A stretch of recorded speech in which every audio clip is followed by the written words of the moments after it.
Shadows over the city. Let's begin this game proper after the intro part. This is our bumbling sidekick character. Yeah, because we need people to run around the city giving us sandbox missions. Otherwise, a sandbox game wouldn't have a story mode, would it? Yeah, that makes a decent amount of sense. It's like 60 to 70% of this guy's dialogue is, "Oh my god," he's like so bemused about what you can do. Yeah, so this is a guy named Sid who works for the police somehow. Sid, you say, and to think, I was under the impression that that Final Fantasy tangent was totally irrelevant. Random monsters. Oh no, it's the Heartless. I mean, kinda, yeah.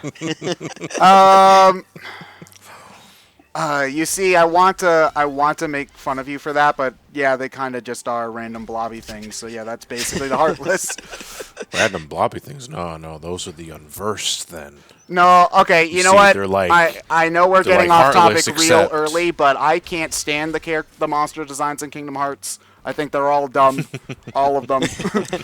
Well, they fit in with a game that's Disney-based. The thing is, when you throw in the Final Fantasy, it gets a little confused. I think you're having an identity crisis, Square. What? Square now Enix? No. Now what? we're introduced to combat where, yeah, you can just float and then dive kick everything. We'll get into more fancy tricks you can do with the gravity powers later, but primarily you're just going to be either on the ground kicking things or dive bombing. So when the dive kick sequel happens, we need to have Kat as the guest character, Soul Calibur style. Yeah. I agree. Yeah, how much do you have? Can you just float there infinitely until No, you get that little blue, now blinking red circle is your meter. That's how long you can stay before you get tired and have to fall. Now you don't take any fall damage ever. So I would hope not. Do you need to use the meter to walk on walls too? No, that's as long as you're standing on something, the meter won't go down for the most part. Yeah. So if you move around while on a wall, it will start to use it, but not as much as flying through the air. Okay. Yeah. So combat is about moderating that energy, finding times to rest and get your sail winds back, and then getting back airborne so that you can fight. And you can. Whenever you can go to the ground and start melee attacking, that's a good option because it allows you to keep dealing damage but also recover your energy. Okay. Did Sid just get all the credit for taking down all those thugs? Well, he is the police officer, and she kind of doesn't even know who she is, so... Okay, so it's more like a Batman Commissioner Gordon sort of relation. Kind of. If Commissioner Gordon were a bumbling idiot. So we need a cat signal. Commissioner Gordon. If Commissioner Gordon did the fusion dance with Bullock, so okay. Well, Bullock's a competent cop. He's just not a nice one. He's just not a very good competent cop. So he sort of balances out at just being average. I said earlier we need a cat symbol so that she knows when she's needed. I guess the symbol is just a person floating in midair losing control of their minds. Now, for some reason, this game uses yards for their distance. Even though not that it really matters, but... Well, it's Japanese, so you'd think that they'd use metric. I guess they wanted to be fancy or something. Well, yards is something that you can understand in terms of foot distance, I suppose. So you can do that for meters, too. Well, actually, I believe the yard might have been made in France, so that might be why they went with that. Oh, yeah. Potentially. Might be. So I noticed that you can manipulate gravity to pretty much fly on your ass. Yeah.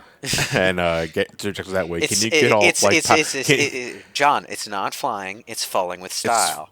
Okay, but flying, like I said. It's literally falling with style. Can you get all powder toast man and fly backwards? Yes.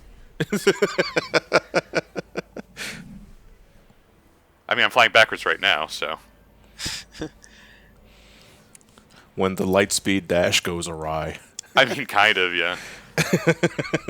the game does have a bit of a slow opening as far as getting you into the sandbox. Yeah, there's a bit of an extended series of tutorial I can understand missions, why, because it's such a bizarre gameplay mechanic. You need time to get players used to it before giving them true freedom.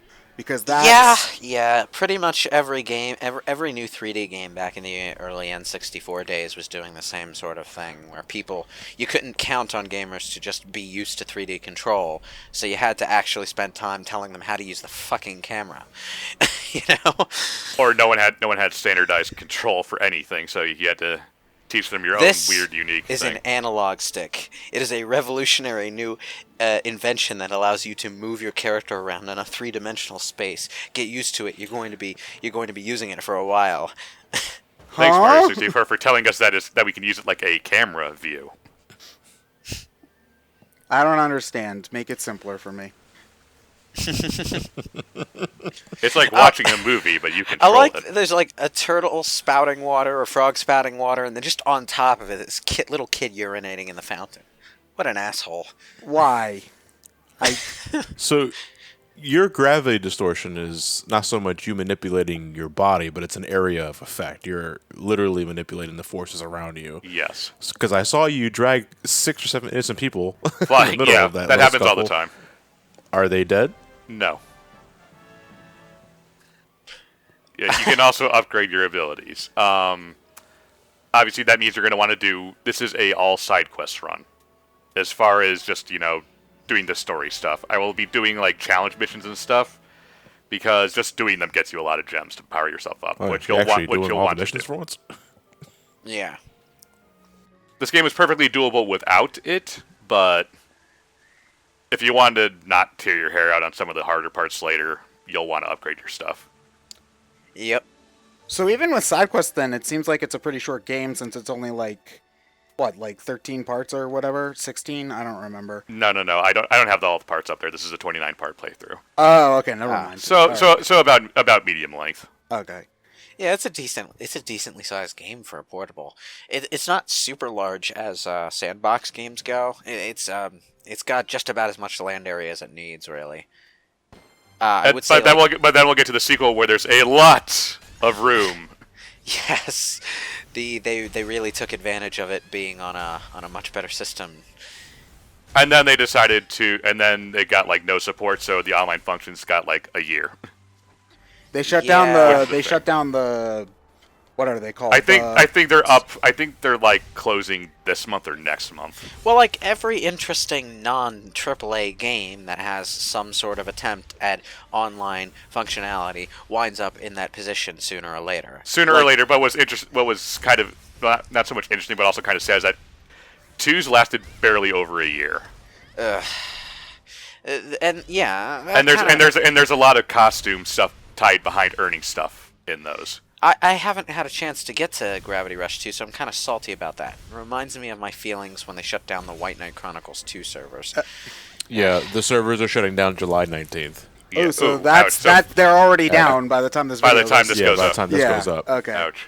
Yeah. White Knight Chronicles 2 made me extra salty because, like, okay, yeah, you can do the multiplayer dungeons with your single player party, but the game's finale ties into an Uber dungeon endgame that's meant to be played in multiplayer, because it's like you have this whole long story about the RPG protagonist and his party with your avatar character playing along, and then in the final battle the avatar get to be the only character in the game who gets to keep their giant armored form, and the camera zooms in on you like, yeah, this is your moment, and then the main bad guy comes back after the final boss, and the final multiplayer dungeon is taking him down for good, and you can't do it multiplayer anymore. Fucking why? Because Also, online just look how you servers heal up. are I'm trying to dive kick him. expensive. I mean, I get why they have to get shut down eventually, but Well, yeah, if you're gonna like tie a White big Knight component into it, you have to kind of put in a different way to do it. White Knight Chronicles 2 was not out for that long before the server shut down, though, and it's a pretty involved online component. It's not just multiplayer dungeons. You also have your Giorama, which are these like little personalized towns, which basically act as your own personal online lobbies where you can meet up with players, hang around, do a bunch of stuff, and get geared up for your multiplayer missions. And you can't even do anything with those anymore with the server's gone. Like, Try for a quick note. Doing a Google search to look up White Knight Chronicles. One of the auto searches was White Knights of the Ku Klux Klan. oh, for fuck's sake. It's like I wonder if this is the game Lewis is talking about. No. So No. it's just you make a good point though about there's a lot of this always seems to hurt games that these sorts of things always seem to hurt games that are trying to do something really interesting with these sorts of things. Like, this isn't online, but Bravely Default and Bravely Second do a lot with Street Pass in a really interesting way, where you play Farmville on the bottom screen, and it's actually one of the best mini games in the whole thing and one of the best parts of the experience. If you try to play that now, especially considering that A, nobody's playing Bravely Default anymore, and B, nobody has their 3DS to Street Pass even passively anymore. Like, you might Street Pass somebody who had played Bravely Default. It's just you don't have that option anymore. So a huge part of the game is just gone now. And there's a lot of games that have stuff like that. I think that was more a symptom of that game's multiplayer social concept being a little impractical for the long haul. Yeah, that's also true. But that was there's a lot of different games that have stuff like that. It was just the first one that came to my mind. There's always going to be. Yeah. No, just so comparison for Gravity Rush 2, which I do have recorded. It's just we're not going to get to it for a good while. Their big social aspect is kind of just camera, photo taking, and kind of a hide and seek mechanic. You can imagine how clever people would get with being able to go fly around literally anywhere. Oh, it's Luigi's Balloon World. Kind of, but it's not like timed or anything. It's just finding it. So you get a lot of these special currency called Dusty tokens, which you can use to purchase a lot of special costumes that are only bought via that. But with the support for that gone, well, that stuff is gone. Huh. Yeah, White Knight Chronicles 2's online didn't even get 2 years because it was released in America in September of 2011, and the servers went down. Yeah. Well, that's not as weird as it sounds, because White Knight Chronicles 2 was less a sequel and more an expansion pack, because it contains the entire White Knight Chronicles 1 game. It just sort of continues on into the sequel, and you have the option to start from the second game's portion of it, or from the first games, if you want. But so it was primarily people who were already playing the first game that were playing it, and I think all the multiplayer maps are on the same game, and but it just didn't do well enough to keep going, I suppose, and I understand why people don't necessarily flock to White Knight Chronicles. The problem with White Knight Chronicles is that it's a really good game attached to a really fucking cliche story. So, there's still a large portion of the RPG fan base that's all like, oh, you only play RPGs for story, not for gameplay. Why would you play an RPG for gameplay? Well, some of us like interesting tactical mechanics and all that. Yeah, I want the journey to exploring and discovering the story to be meaningful or fun. Well, if people only played RPGs for story, honestly, they never would have gotten out of the wiki. PS2 era. Because I'm sorry, a lot of old RPG stories are actually not very good. Yeah, but what I was actually going to say is that if people only played RPGs for story, I sincerely doubt Final Fantasy XIII would have been as poorly received. Because while the storytelling is pretty bad, the story itself, once you understand it, is pretty good. It's the gameplay that's the big problem with it. The gameplay is the most monotonous.